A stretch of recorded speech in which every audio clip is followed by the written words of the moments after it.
সম্পর্কে আমি প্রথম জানলাম।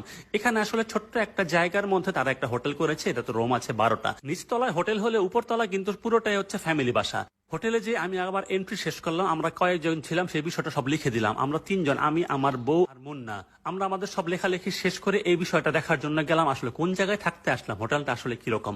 হোটেলটা যে অনেক সুন্দর অনেক পরিপাটি বিষয়টা এরকম না, কিন্তু হোটেলটা হচ্ছে বিশ্বস্ত। এখানে আসলে নোংরামি বা দুষ্টুমি করার কোনো জায়গা নাই, যেহেতু আশেপাশে পুরোটাই ফ্যামিলি দিয়ে ভরা। এই রুমটার ভিতরেই আমি থাকবো। এই রুমের ভাড়া আমি দিয়েছি মাত্র 500 টাকা। যেহেতু আমি কিছুক্ষণ সময়ের জন্য থাকবো, তারপরে এর ওয়াশরুমটা দেখে নিচ্ছি, কারণ এরপরে আশেপাশে যেই রুমগুলি আছে সেই রুমটাও দেখাতে চাচ্ছি। এই রুমগুলিতে আপনারা ফ্যামিলি নিয়ে লোকজন এসে থাকতে পারবেন। এই জায়গাটা আসলে কারা এসে থাকে?